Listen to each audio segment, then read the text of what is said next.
Fala galera da primeira série, tudo bem? Espero que sim.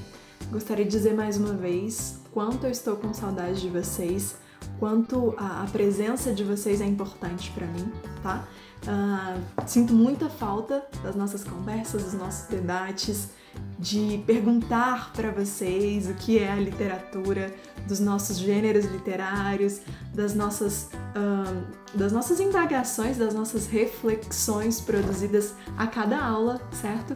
Então eu espero que mesmo de longe, que eu esteja ainda trazendo a reflexão para você, trazendo bons sentimentos ao falar um pouquinho sobre a nossa tão querida literatura. E aí eu já começo então com a arte da palavra, a literatura. Primeira coisa que eu te peço é: pega o seu livro, porque eu já peguei o meu, e a gente agora vai para a frente B. Não esqueça, a frente A é a parte de interpretação textual comigo e língua portuguesa com o professor Jean. E na frente B a gente trabalha junto só com literatura, certo? Então vamos lá? O que a gente colocou para hoje?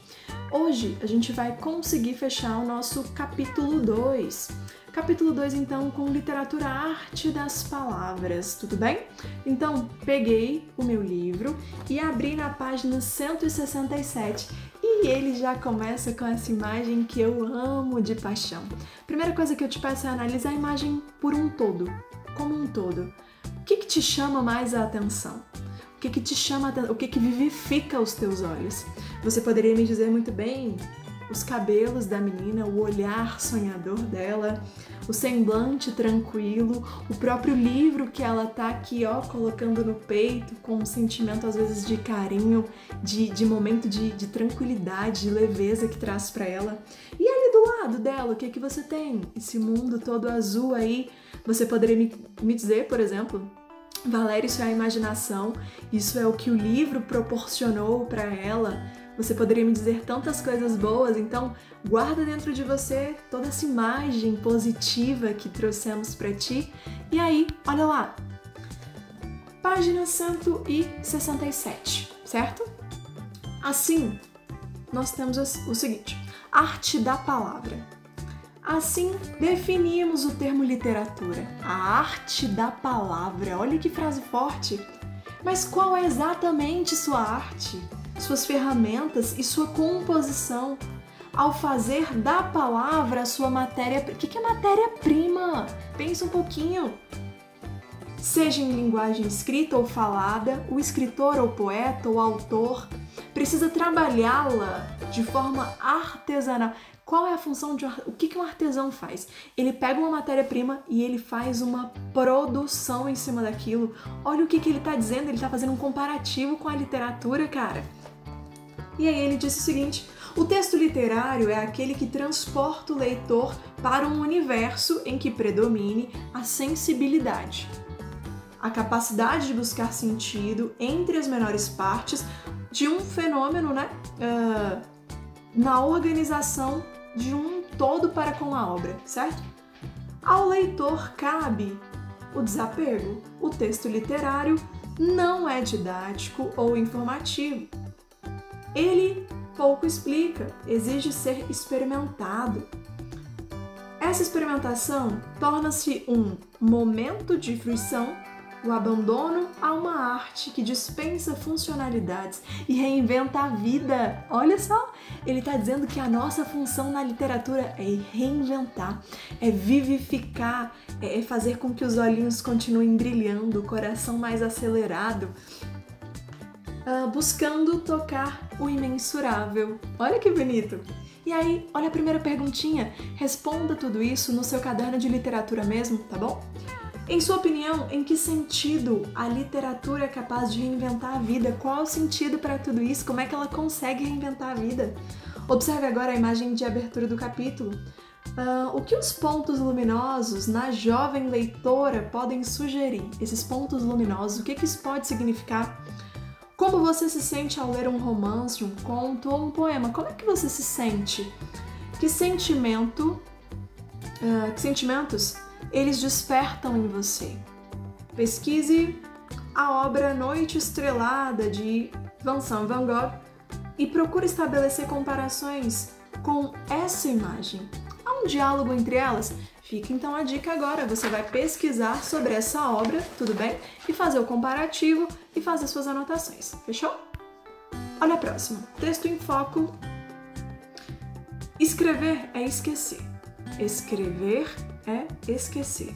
A literatura é a maneira mais agradável de ignorar a vida. A música embala, as artes visuais animam, as artes vivas, como a dança e a arte de representar, entretém. A primeira, porém, afasta-se da vida por fazer dela um sono. As segundas, contudo, não se afastam da vida. Umas porque usam de fórmulas visíveis e, portanto, vitais, outras porque vivem da mesma vida humana. Não é o caso da literatura. Essa simula a vida. Um romance é uma história do que nunca foi. E um drama é um romance dado sem narrativa. Um poema é a expressão de, olha isso, o poema é a expressão de ideias ou de sentimentos em linguagem que ninguém prega, pois que ninguém fala em verso. E aí ele dá uma continuidade bem filosófica a respeito do que é a literatura, do texto literário, certo? E a primeira questão disse assim: esse texto que você leu é metalinguístico. O narrador usa a arte literária para falar sobre o que é literatura. Ao tratar do tema, ele acaba por revelar a concepção que tem da infância, da mentira e da literatura. Quais seriam essas concepções? Volta e anota. Porque, para Fernando Pessoa, a mentira é uma linguagem ideal da alma. Por quê? Qual a sua opinião a respeito do assunto? A partir do segundo parágrafo, o narrador inicia um paralelo entre duas formas de expressão literária, o romance e o poema. Escreva na tabela a seguir as diferenças entre elas que foram citadas pelo narrador. Aí você vai colocar romance e poema, ok? Qual seria, segundo o texto, a diferença entre literatura e as outras artes? A dica que eu te dou é, pensa um pouquinho na nossa primeira aula de literatura, certo? Quando a gente veio colocando aquele entrelaçamento da literatura com a história, com a filosofia, com a sociologia, com a igualdade na arte. Então, toda aquela correlação, né, todo aquele sentido, nós podemos agregar conhecimento para essa sua resposta aí da questão. Tudo bem? Vamos lá! Abre para mim, por favor, na página 173. E ele começa lá na 173 com aplicando conhecimentos. Eu peço para você, a gente vai se apegar às questões discursivas e eu peço que você dê continuidade aí com as questões objetivas também. Qualquer dúvida você coloca para mim, eu vou tirando sua dúvida e você vai produzindo os exercícios também, certo? Autopsicografia. O poeta é um fingidor. Finge tão completamente que chega a fingir que é dor. A dor que devera sente. E o que lê, o que escreve, na dor lida, sentem bem, nas duas que ele teve, mas só a que eles não têm. E assim, nas calhas de roda, gira a entreter a razão, esse comboio de corda que se chama coração. Pessoal, como sempre, o querido Fernando Pessoa arrasando.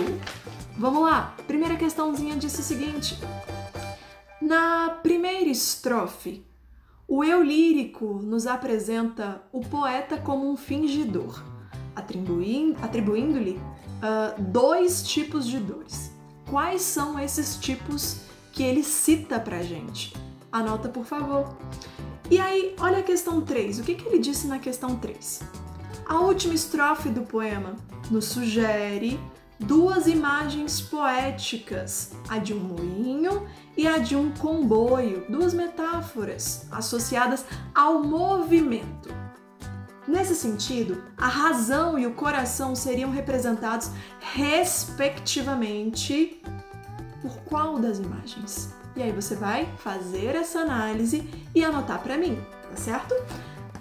Olha o que ele disse lá na B. No contexto do poema, que elemento entretém tem a razão e põe o movimento ao coração? Qual é o elemento? Analise e coloca para mim. E aí você dá continuidade com as questões objetivas, beleza? E aí vamos adentrar a página 177. Olha que imagem mais bonita, linguagem literária. Nós já citamos sobre a linguagem literária num videozinho anterior. Qualquer dúvida, volta nele, certo? E aí, ele trouxe a questão do texto literário e o não literário, essas relações, as diferenças, o conotativo e o denotativo. Acho que todo mundo já está bem cansado de saber sobre isso, né? Fazendo essa análise, responda para mim essas questõezinhas embaixo. E aí na 178 ele trouxe pra gente lá São Marcos. Foi quase logo que eu cheguei no calango frito. Foi logo que eu me cheguei aos bambus, os grandes comos jaldes, envernizados, lisíssimos, pediam autógrafo. E alguém já gravara. A canivete ou a ponta de faca. Letras enormes enchendo um entrenó. Teus olhos tão singular, dessas trancinhas tão preta. Quero morer em teu braço. Aí, fermosa Marieta. E eu, que vinha vivendo visto, mas vivando estrelas, e tinha um lápis na algibeira, escrevi também logo abaixo. E ele vai dando uma continuidade pra gente, tudo bem? Então, a primeira questão disse o seguinte: Guimarães Rosa é reconhecido em suas obras pela liberdade com que lidava com a linguagem. Ele era conhecido como o ser mais sábio das 1000 línguas, literalmente no sentido conotativo das coisas, com a facilidade absurda de aprender outros idiomas, de falar outras línguas, muito sábio. E aí eu continuo criando palavras e dispondo-as de forma surpreendente. Suas obras e personagens expressam com legitimidade crenças e hábitos do homem do sertão, do interior. Identifique no texto traços que representam, na linguagem rosiana, a regionalidade. Ele quer que você retire e coloque para mim. Regionalidade, religiosidade e a criatividade. São 3 pontos específicos, tem vários exemplos que você pode citar, sem problemas. E aí ele continua, 2. Um texto é tido como literário não só pelo que diz, mas sobretudo pela forma como faz. Uma das características do texto literário é a polissemia, que é a possibilidade de evocar diferentes significados, diferentes significados, por meio de uma única palavra. Nesse sentido, encontre possíveis interpretações para as seguintes imagens do texto de Guimarães Rosa. Você vai fazer uma análise de acordo com o que vem na sua mente. E eu vinha vivendo o visto, mas vivando estrelas. As palavras têm canto e plumagem. A gíria pede sempre roupa nova e escova. O mato era um menino doador de brinquedos. Me vinguei lapisando outra qualquer quadra. E aí você vai fazer uma análise e vai colocar os sentidos gerados pelos termos. Essa análise mesmo de polissemia em cima do assunto, certo? Agora, então, eu peço que você dê continuidade às questões objetivas também, certo? Vá para a página, por gentileza, 183. A mosca azul. Era uma mosca azul, asas de ouro e granada, filha da China e do Indostão, que entre as folhas brotou de uma rosa encarnada em certa noite de verão. E ele continua falando, né? Citando, trazendo características, e é um trechinho mesmo do Machado de Assis. O que faz com que esse poema de Machado de Assis seja considerado um texto literário? Quais são as características produzidas que mostram pra gente que é um texto literário? B. Que recursos próprios da linguagem literária você reconhece no poema próprio da linguagem literária? 2. Se esse poema fosse considerado uma metáfora para a oposição entre a arte e a ciência, que interpretação você faria dele, com essa correlação entre arte e ciência? Queridos, olhem só. Além de pedir para você continuar fazendo as questões objetivas, eu quero que você dê continuidade às próprias questões discursivas. Não foi porque eu li e fiz a interpretação aqui com você que você vai deixar pra lá. Não, você vai completar no seu livro ou no seu caderno, não tem problema, e você vai dar continuidade com as questões também objetivas, ok? Então eu fico por aqui, eu espero que eu tenha ajudado na produção do seu exercício. Então saiba que é um grande prazer poder estar aqui com você, tudo bem? Um beijo enorme, fiquem bem, se cuidem, continuem o estudo!